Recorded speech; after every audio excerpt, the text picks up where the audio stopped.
Buenas tardes a todos, todas. Voy a iniciar con ponencia.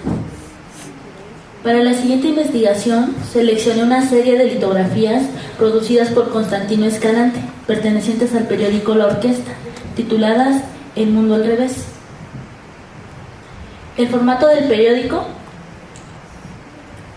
es de 31 por 21 centímetros. Las litografías se localizan en la última página del bisemanario, ocupando aproximadamente todo el espacio de la hoja, y cada una de ellas cuenta con la firma del caricaturista. El texto contenido en la obertura, así como la caricatura correspondiente a cada publicación, es independiente de las demás, por lo que no existe una narración unilineal y su lectura puede realizarse individualmente. Las tres caricaturas comparten la misma temática y el mismo título, pero son independientes entre sí. El título de la serie de caricaturas de Constantino Escalante remite a un tópico presente en la literatura, el teatro, la ilustración gráfica popular occidental y a una antigua tradición iconográfica. Dicha serie cuenta con 3 caricaturas que son publicadas de manera consecutiva en el mes de noviembre, los días 16, 20 y 24 de 1867, y corresponden a la tercera época del mismo. La serie no ha sido estudiada hasta la fecha y la temática aparece únicamente en la tercera época del bisemanario y exclusivamente en la serie estudiada, lo que invita a plantear diversos cuestionamientos acerca de su producción, recepción y funcionamiento. ¿Por qué Constantino Escalante utilizó como recurso el tópico del mundo al revés en su serie de caricaturas? ¿Cuáles fueron las condiciones de producción, tanto sociales, históricas, económicas, políticas y artísticas, que pudieron influir en la reactivación del tópico en la serie? La obertura del sábado 16 de noviembre de 1867 señalaba lo siguiente, cito: Hoy hemos amanecido con la pícara intención de referirles un sueño que hemos tenido. Fin de cita. El sueño aquí es utilizado como un recurso para la elaboración de un escenario narrativo. El editor, además de alertarnos de su astucia y sus intenciones maliciosas, que implicarían la presencia de algunos rasgos humorísticos e irónicos, muestra su propia concepción del sueño como estado poético y de inspiración, recurrente en el romanticismo. Inicio cita.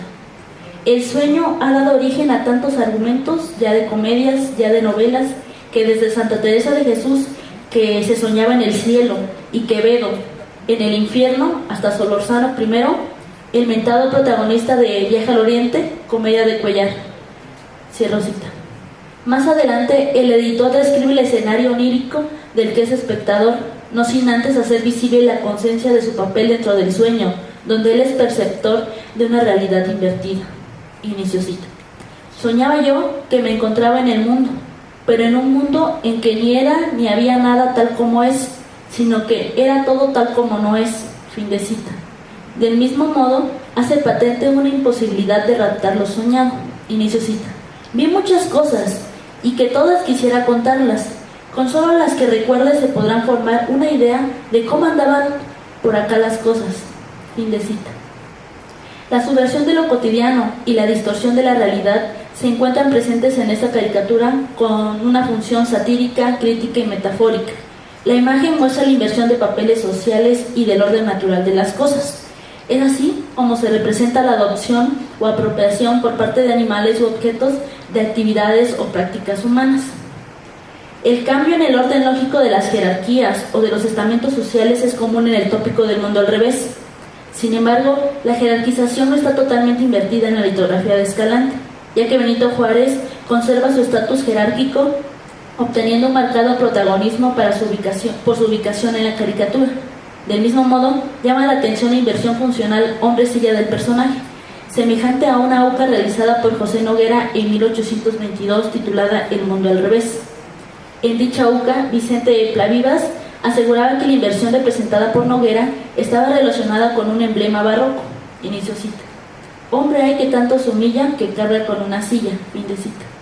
Por otro lado, el grabado de Goya titulado Ya tienen asiento, perteneciente a la serie Los Caprichos, utilizaba como recurso la silla sobre la cabeza de los personajes femeninos para hacer referencia a la falta de juicio de las mujeres, aludiendo a la locución de manera literal, sentar cabeza. Sin embargo, la silla representada por Escalante es una silla presidencial, un objeto simbólico de poder, figura de manera antropomorfa en la caricatura y se ubica sobre las piernas de Juárez, portando un mensaje que dice: Presidencia 14 años. Asimismo, el pedestal sobre el que se encuentra sentado muestra la palabra constancia. La silla en esa posición podría aludir a una especie de condecoración o recompensa por la resistencia y voluntad inquebrantable de Juárez y los liberales ante la invasión extranjera, la ocupación francesa y el Segundo Imperio. El prestigio de Juárez dentro y fuera de México al inicio de la República restaurada era muy grande. Inicio cita. Se elogiaba su valor, su perseverancia, su entereza, manifestada en la lucha contra el imperialismo francés. Fin de cita. Los demás personajes se distribuyen alrededor de Benito Juárez, encontrando a los miembros de cargos políticos de la época como Juan Zambrano, personaje que de acuerdo al calendario Balmán estaría a cargo de la administración de bienes nacionalizados el 12 de agosto de 1867. Dicho personaje es identificable por el tabaco habano con el que recurrentemente se le representa en las caricaturas firmadas por Escalante, ya sea fumándolo o únicamente figurando el cigarrillo en forma individual y a veces humanizada. En este caso se invierten los papeles. El cigarro fuma Juan Zambrano. En la obertura de la publicación estudiada, Zambrano es el único personaje de la caricatura al que el editor se refiere directamente. Inicio cita. Grave y majestuoso salió a recibirme un enorme tabaco habano que fumaba descansadamente. ¿Y a quién dirían ustedes que se fumaba? Nada menos que a don Juan Zambrano. Fin de cita. Aunque cabe aclarar que el tabaco en toda la narración ejerce un protagonismo principal al ser interlocutor del mundo al revés. Inicio cita. Tomamos por Cicerón aquel tabaco que revoloteaba garboso a su Zambrano. Oh, ¿y qué cosas nos enseñó? ¿Qué cosas nos contó? En el extremo derecho de la caricatura se encuentra un sereno y un farol humanizado. El sereno es identificable por su capote, el palo con el chuzo del que pendía el farol o linterna pequeña y su sombrero. Recordemos que una de las responsabilidades del sereno era la limpieza, el encendido y la conservación de los faroles. Existe una inversión entre sereno y farol de carácter funcional, semejante al personaje de Benito Juárez con la silla. El farol es representado con extremidades humanas sobre una escalera en el momento previo a apagar la luz del sereno. La identidad del sereno no es visible, ya que éste se cubre con las manos del rostro. En los mexicanos pintados por sí mismo, podemos encontrar una descripción de este característico personaje en la que me gustaría resaltar lo siguiente. Inicio cita. Soñoliento sereno, a ese viviente que pertenece a la familia de los búhos, cárabos y murciélagos, al hombre lechuza, amigo de las tinieblas y el aceite. Fin de cita. El sereno es un personaje nocturno que puede estar relacionado con un personaje político en esta caricatura. Guillermo Prieto, el editor de la orquesta, en la publicación donde se localiza la primera caricatura de la serie, lanzaba una crítica a los denominados antijuaristas, señalándolos como traidores y acusando directamente a Guillermo Prieto. Inicio cita. Los antijuaristas como Guillermo Prieto, para los cuales el día debe tornarse en noche y la noche en día, y esperanzas llevan de convertirse ellos en nictálopes como los tigres, a fuerza de no ver al astro presidente. En el extremo superior derecho de la caricatura tenemos como escenario al Tívoli. Arturo Aguilar Ochoa mencionaba algunos sitios de recreo importantes donde asistían las personalidades más adineradas del país, destacando entre ellos el amplio parque nombrado como el Tívoli del Eliseo, lugar que contaba con restaurantes, sala de boliches, cascadas y kioscos.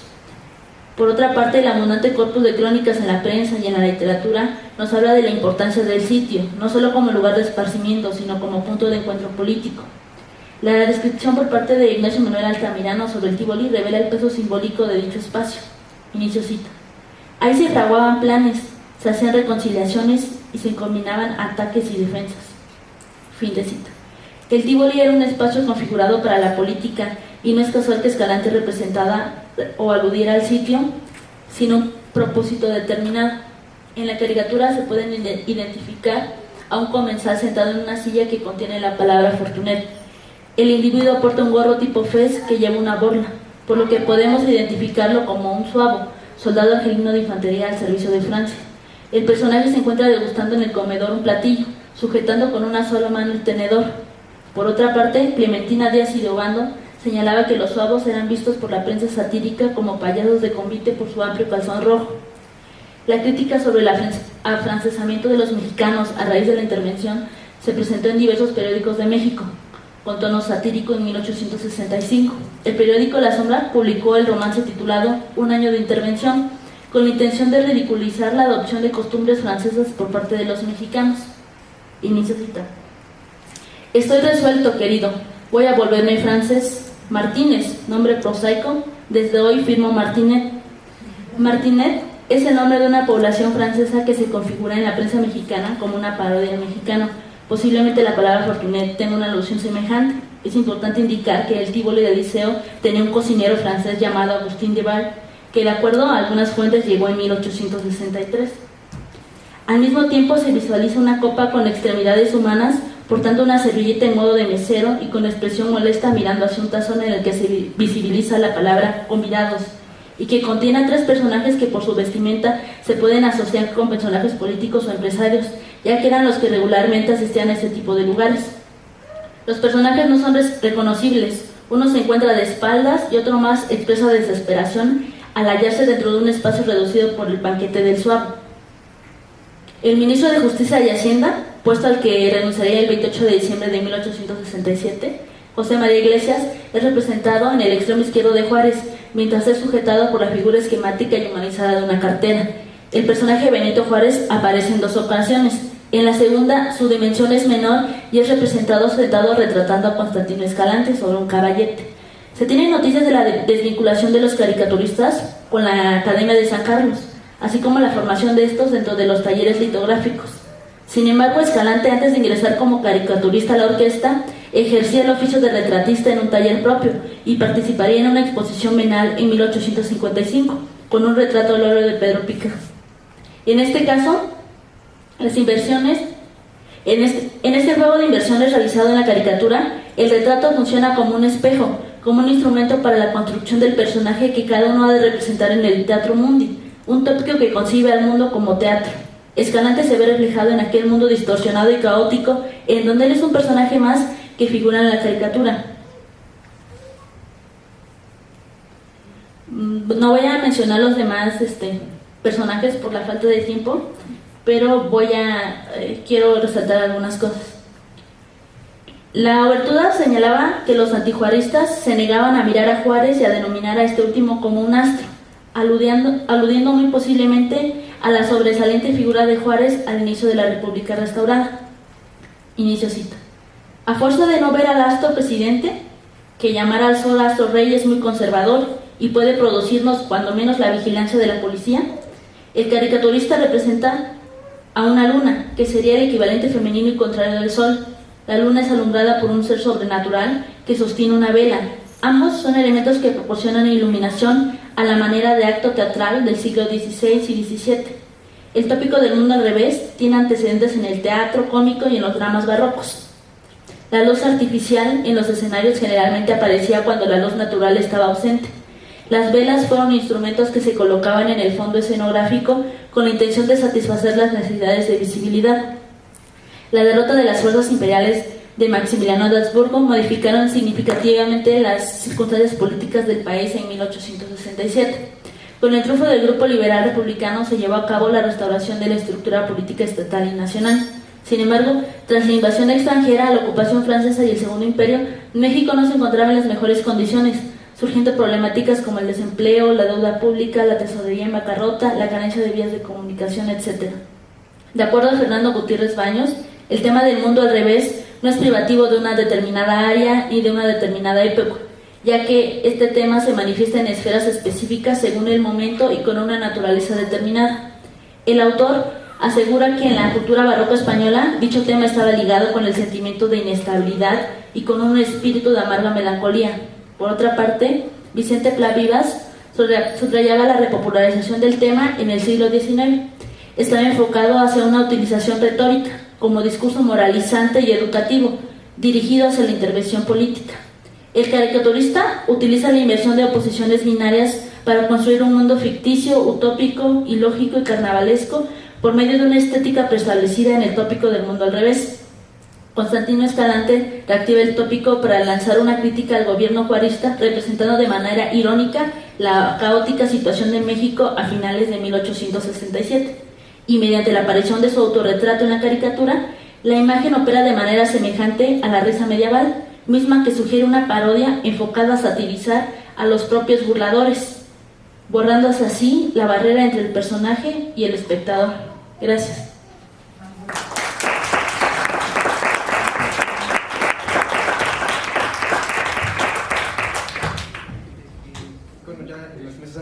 se ha esbozado un poco. Durante el siglo XIX las publicaciones periódicas tienen un apogeo muy importante, particularmente en la Ciudad de México.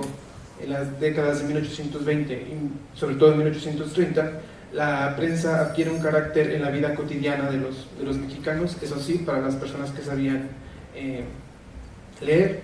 Yo me concentro en dos periódicos que fueron La Sociedad y El Pájaro Verde. Ambos periódicos se editaron en una década muy compleja, se editaron en la década de 1850. La Sociedad se comenzó a publicar en 1857, en pleno estallido de la Guerra de Reforma, y dejó de editarse en 67, es decir, bien podría encajar como en la gran década nacional en la que sale en el que se edita este periódico. Por otro lado, El Pájaro Verde se editó en 1861 y dejó de publicarse hasta bien entrado el Porfiriato, a finales de la década de 1870.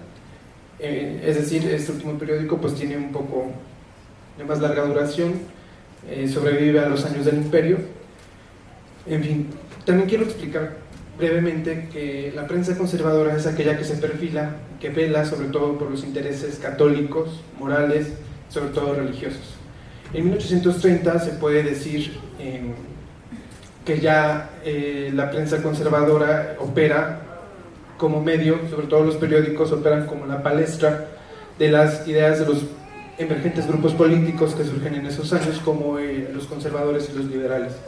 En la década de los 30 pues ya se perfila esta prensa conservadora a raíz también de otras publicaciones periódicas como El Mosquito Mexicano y sobre todo una serie de revistas católicas y religiosas muy importantes, ilustradas. También cabe decir que la litografía fue un medio que permitió que la prensa fuera más atractiva para los lectores, en virtud de que insertó atractivas litografías, también precisamente porque en 1830 se establecen muchísimos litógrafos, sobre todo franceses, en la Ciudad de México.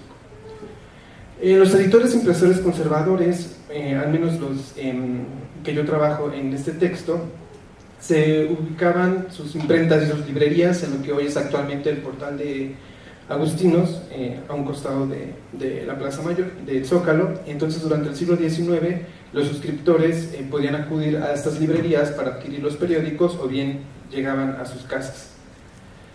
Bueno, después de este como brevísimo contexto, a mediados del siglo XIX estos periódicos van a ser los más entusiastas ante el nuevo orden de cosas, particularmente con la entrada del ejército y ocupación de la Ciudad de México del ejército francés en junio de 1863. Pues prácticamente se comienza a preparar el terreno, concretamente la regencia y las autoridades conservadoras que se quedan a cargo de la Ciudad de México se encargan de ir preparando el terreno para engalanar la ciudad, y a sabiendas de que un año después Maximiliano y Carlota vendrán a México. No sé si hay forma de cambiarlo, por favor.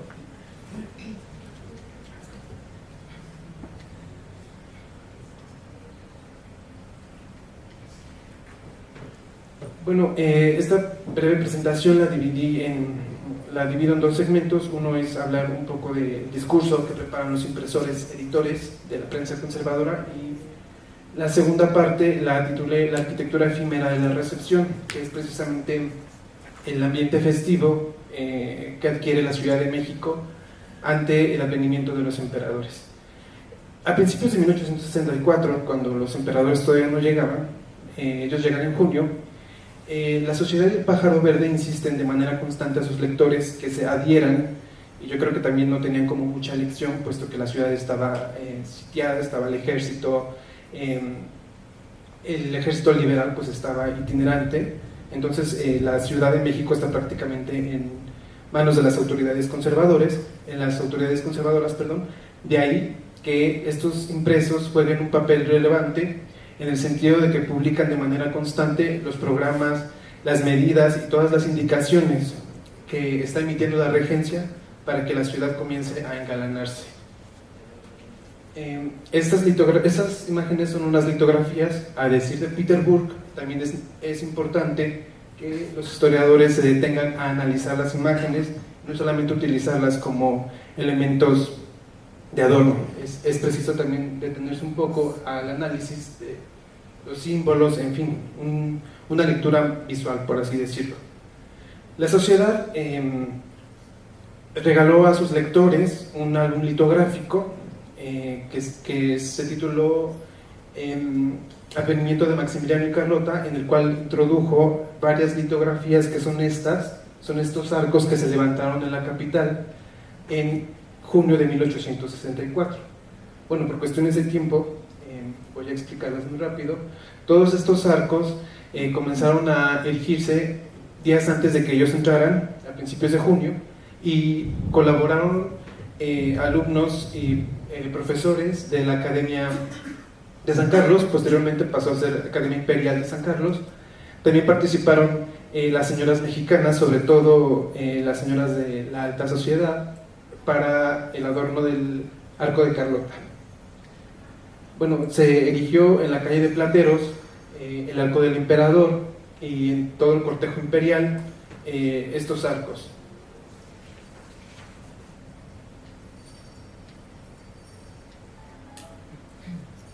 En fin, esta es la arquitectura efímera de la recepción. Ahora bien, quizá el momento más importante en el que la prensa conservadora juega un papel relevante es días antes de que los emperadores entren en la Ciudad de México. Es importante también, y a mí me llama mucho la atención de manera particular, que tanto la Sociedad como el Pájaro Verde anunció, incluso informó a los lectores en las páginas de los periódicos, la renta de balcones.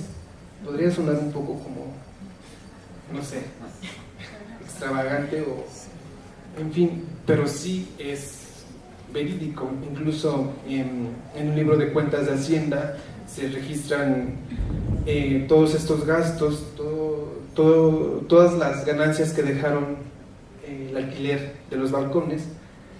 También aquí reproduje, más bien en esta presentación, una litografía de un periódico francés que se llamó Le Monde Illustré. Precisamente este diario francés, junto a otros, se encargó como de proyectar y sobre todo apoyar el imperio napoleónico. Y también es importante decir que este periódico fue muy importante en virtud de que también insertó litografías. Este periódico francés era más bien un semanario, y entonces esta imagen salió un mes después de que los emperadores entraron en la Ciudad de México. Ellos entraron el domingo 12 de junio y esta imagen es casi un mes después. Bueno, aquí se advierten varios elementos en los que la prensa insistió de manera constante. Aquí supuestamente es la calle de Plateros, y digo supuestamente porque también cabe mencionar que las proporciones y sobre todo el dibujo litográfico a veces no coincide como con las particularidades del espacio. Es decir, aquí es la calle de Plateros, pero si uno se detiene a observar la dimensión y los trazos de los edificios, pues no corresponde a la arquitectura colonial. En fin, aquí el interés de estos impresores editores franceses pues fue precisamente ensalzar y sobre todo respaldar que los emperadores ya habían entrado en México, que un año antes incluso ya los franceses habían ocupado la ciudad. En fin, todo para el imperio napoleónico también fue muy importante justificar el hecho de que pues se destinaran muchos gastos en la expedición hacia México. Y bueno, aquí en esta litografía está Maximiliano y Carlota en lo que es la calle de Plateros, lo que actualmente es Madero. Son recibidos bajo palio, es decir, están ellos en medio de la imagen. A su lado están los miembros del clero, está, bajo palio, es decir, es todo este simbolismo. Está el toldo, o esta especie como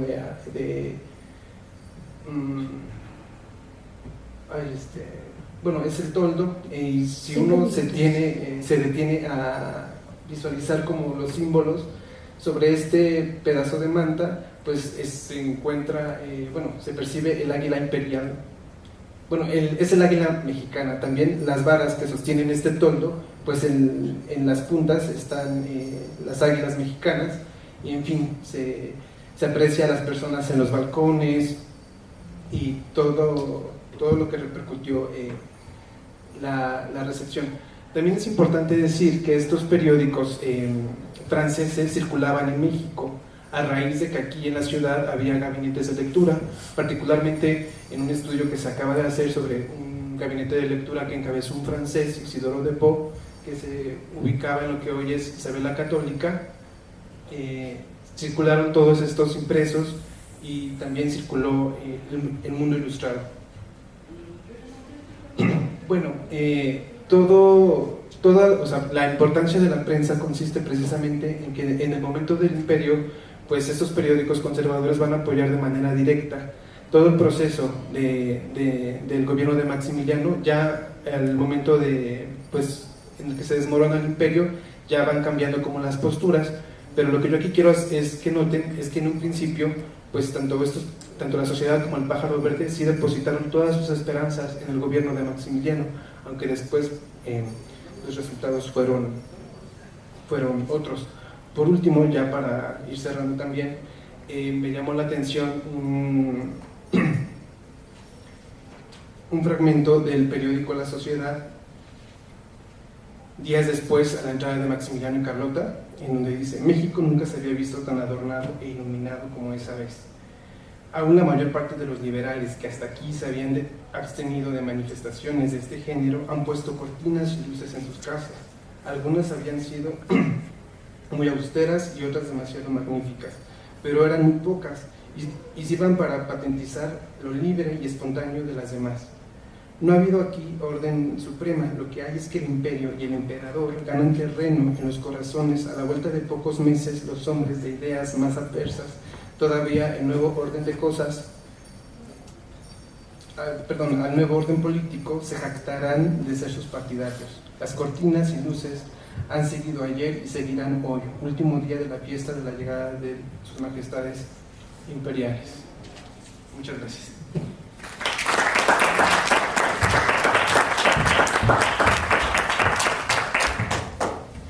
Por último, pero no menos importante, Eduardo Tarciso Zavala Rodríguez nos presenta los órganos periodísticos oficiales queretanos durante la Guerra de Reforma. Vamos a recibirlo también con un fuerte aplauso.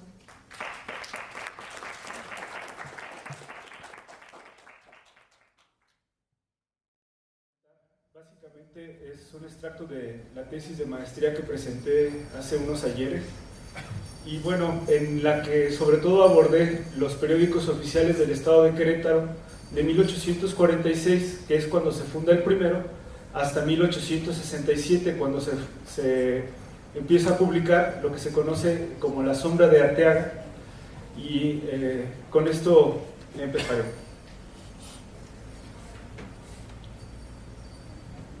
Mucho se ha hablado sobre todo de la gran década nacional, que va de 1857 a 1867. Para varios historiadores es un periodo clave en la historia nacional, no solo porque en México hubo dos guerras, la Guerra de Reforma y, como todos sabemos, la Guerra de Intervención Francesa. Por otro lado, les puedo mencionar que los periódicos han sido objeto de estudio cada vez más. En este sentido, se va clarificando el papel que jugaron o que desempeñaron en la conformación del Estado mexicano. Por citar un caso, el de Luis Felipe Estrada, en el que nos plantea claramente el papel fundamental de las publicaciones periódicas. Por otro lado, también se ha conformado una red de historiadores de la prensa. De hecho, ya lleva varios años, y bueno, la última publicación que hizo la red de historiadores de la prensa y el periodismo en Iberoamérica se tituló Los periódicos oficiales en México. Este libro se presentó en el 2016 y bueno, todavía reafirma lo que ya venían planteando historiadores anteriores, y recalca pues este carácter, pero sobre todo el carácter oficial de los periódicos. En el Instituto Mora, la doctora Hausta también ha problematizado sobre esta definición, ¿no? ¿Qué quiere decir los periódicos oficiales? No confundir con oficialista, porque esa es la crítica que se hace. Y cuando entendemos por oficiales, bueno, es claramente de parte del gobierno, ya sea del gobierno nacional, del gobierno estatal. En ese sentido, Las conmemoraciones también han servido como para fortalecer este sentimiento de nacionalismo, de patriotismo, y bueno, a partir de lo que fue el 150 aniversario de la Batalla de Puebla, se ha generado muchas actividades, se han llevado a cabo también varias publicaciones, pues para resaltar este evento, ¿no? que también se festeja en los Estados Unidos, no solamente a nivel nacional, sino también los Estados Unidos celebran esta fecha porque es el dique, ¿no? que le ponen al expansionismo francés, y bueno, por citar algún caso.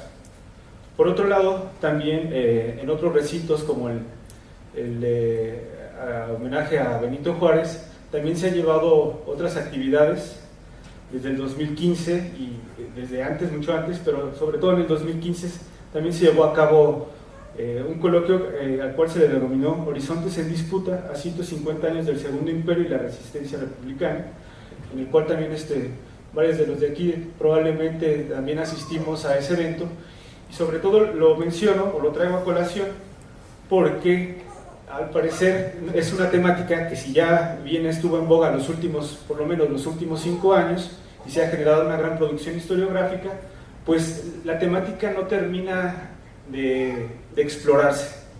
Siempre hay nuevos temas, nuevas perspectivas, nuevos enfoques, y bueno, creo aquí que también se está llevando a cabo un relevo generacional, en la medida de que somos cada vez más jóvenes los que estamos de este lado y que queremos participar. En contraparte, pues sabemos que hay vacas sagradas, pero que también de alguna manera ya han hecho hincapié, y me parece que también este tipo de espacios abre las temáticas también, ¿no? para los nuevos historiadores, que a veces hemos quedado relegados, y no es porque no queramos participar, ¿no? sino porque realmente se le da a veces prioridad a otro tipo de personajes que tal vez ahí sí podrían llamarse oficialistas. La imagen que ustedes ven es el Museo de la República restaurada y en la ciudad de Querétaro, y bueno, esta es el último lugar donde pasó la noche Maximiliano, su última noche, y de ahí fue llevado al Cerro de las Campanas. Es por eso que esta casa hasta hace poco menos de 2 décadas se convirtió en el Museo de la República restaurada, y bueno, en él se llevan año con año también unas jornadas, ¿no? para seguir hablando al respecto, porque en Querétaro, bueno, es un tema, hablar de Maximiliano es un tema que a muchos los apasiona, es muy polémico, pero hasta el momento gente todavía se entusiasma, ¿no? Hace poco fue el de Austria, y parece que también le ponía la alfombra roja, ¿no? Entonces es paradójico cómo esta figura todavía tiene el centro de atención y da mucho de qué hablar. Entonces aquí les pongo las dos imágenes de los últimos 2 carteles de los 2 encuentros, y bueno, también aquí a la doctora Patricia Galena, que bueno, es la que parte el queso en ese museo, ¿no? Comentábamos que en el 2017 se cumplió el sesquicentenario del triunfo de la República, y bueno, este acontecimiento al menos allá se celebró con bombo y platillo. Se realizaron muchísimos eventos de diversos caracteres, hubo exposiciones, conferencias, conciertos, incluso se publicó un mapa que, hago un pequeño paréntesis a manera de comercial, está ahí en la mesa de la entrada, es un obsequio que les hace a nombre de la Secretaría, del Instituto de Cultura Municipal. Es un mapa bastante ilustrativo sobre el sitio de Querétaro, se llaman los sitios del sitio, y bueno, ahí podemos ver dónde estaba situada la caballería, dónde estaban los cañones, en fin, ojalá que les agrade. Se los traje, son algunos ejemplares para los disfruten al igual que yo, y bueno, con estos elementos les quiero decir que ha sido una temática bastante abordada. También, por ejemplo, se le invirtieron varios millones a la capilla donde se construyó, donde fue fusilado Maximiliano. Entonces realmente invirtieron mucho dinero, y bueno, el archivo municipal también editó una revista una edición especial también dedicada tanto al centenario de la Constitución como al 150 aniversario del fusilamiento de Maximiliano. Dicho lo anterior, en esa publicación tuve la oportunidad de participar hablando sobre los periódicos oficiales del estado de Querétaro durante la intervención francesa, y bueno, ahora me quise remontar un poco más para atrás, y es por eso que elegí la temática de los periódicos oficiales queretanos, pero durante la Guerra de Reforma. Entonces vamos a ver algunas continuidades, y esto nos va a permitir comprender este proceso, ¿no? Algunas de las fuentes que utilizo, bueno, es el archivo estatal, y por otro lado el Fondo del Tesoro. También para la investigación, sobre todo los periódicos que estoy aludiendo están en este último acervo, pero también para la investigación, pues claro, la hemeroteca que tiene la Genes Consultor, la biblioteca Miguel Lerdo de Tejada, y no se diga pues la Hemeroteca Nacional. Pero principalmente estas son las dos fuentes que estoy utilizando para esta ocasión. Y ahí está. También como antecedentes, bueno, les quiero mencionar que la imprenta del gobierno, no se sabe exactamente cuándo el gobierno adquirió su propia imprenta, el gobierno local, pero ya en 1852 ya empezamos a ver a varios impresores. Por lo que podemos observar, realmente la imprenta como que no ofrecía mucha estabilidad a los impresores, porque realmente duraba poco en los inicios de la imprenta, y sobre todo los periódicos oficiales van a empezar a salir de la propia imprenta del gobierno, lo cual resulta lógico. Pero en un primer momento realmente se le pagaba a un impresor externo para que publicara los periódicos oficiales. Se adquiere la imprenta y eso se deja de hacer. Y aquí está como el primer documento que yo encontré al respecto. Realmente no encontré la fecha exacta, pero es una temática también poco explorada sobre los impresores y la imprenta y los impresores en Querétaro. Es una de las vertientes que se han estado desarrollando actualmente. Y bueno,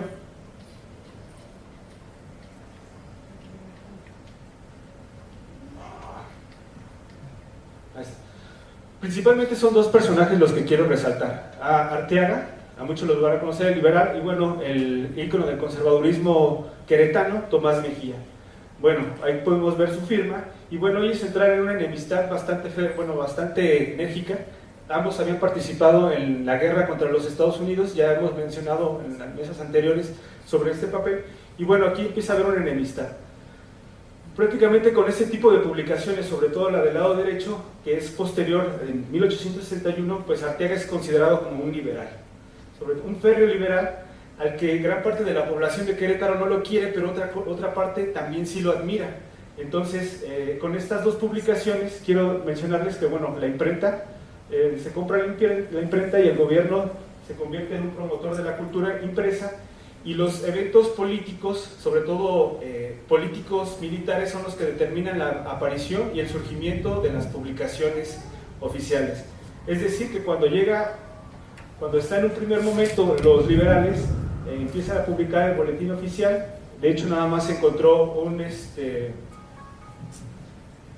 único ejemplar, y bueno, a veces eso complica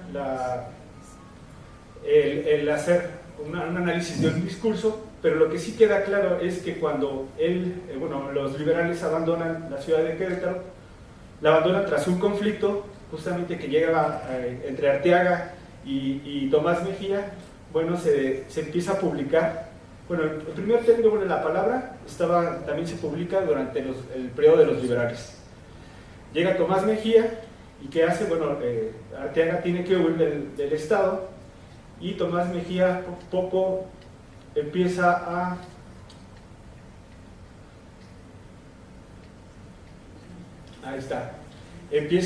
a publicar lo que es un periódico. Bueno, aquí una breve cita.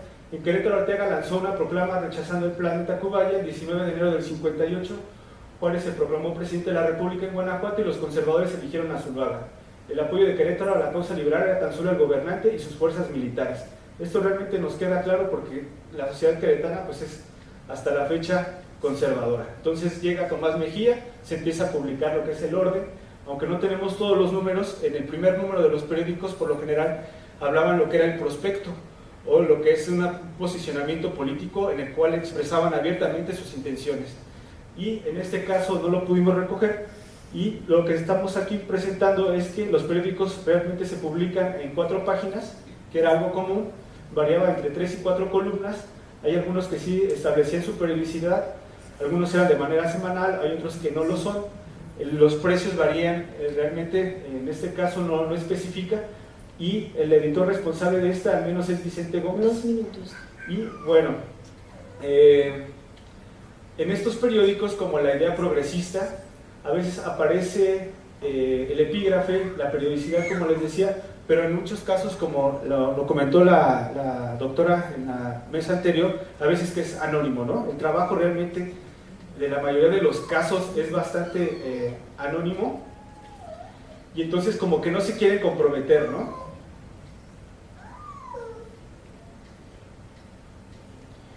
A manera de conclusión, podemos señalar que durante la Guerra de Reforma y de la misma forma en la intervención francesa, los aspectos políticos militares fueron el principal factor para que surgieran o desaparecieran los periódicos en general. Tanto liberales como los conservadores impulsaron diversos proyectos periodísticos para difundir y defender sus ideas.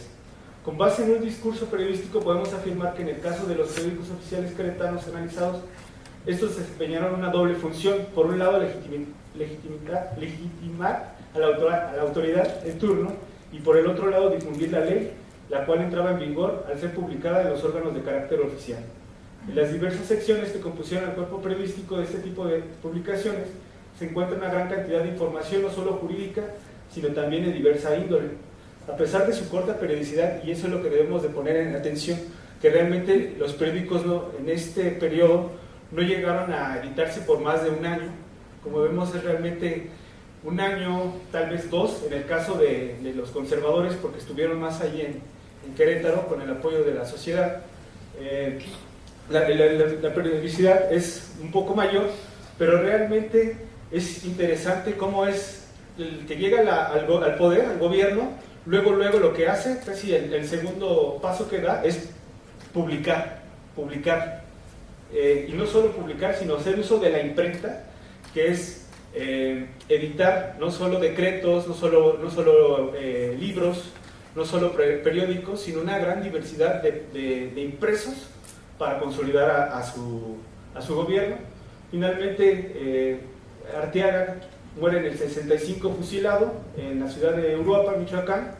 También es fusilado, como ya bien sabemos, Tomás Mejía. Aquí les pongo esta fotografía porque vale la pena mencionar de que era tan pobre cuando muere su esposa, que lo exhibía para que la gente aportara dinero para poderlo enterrar.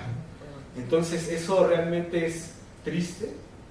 Y finalmente, tanto Arteaga como Mejía, los dos descansan en paz en el Panteón de San Fernando. Uno es el héroe, el otro es el villano. Y finalmente Coahuila le dio un municipio con el nombre de Arteaga, Michoacán lo mismo. En el Congreso están las letras de oro de Arteaga. Y con lo que quiero concluir es que los periódicos oficiales mantienen una relevancia hasta la actualidad. Eso lo podemos notar al menos en el caso de La Sombra de Arteaga, que se empieza a publicar días antes de que se fusile a Maximiliano, y hasta hoy en día sigue editándose ese periódico. Por mi parte, es todo. Gracias.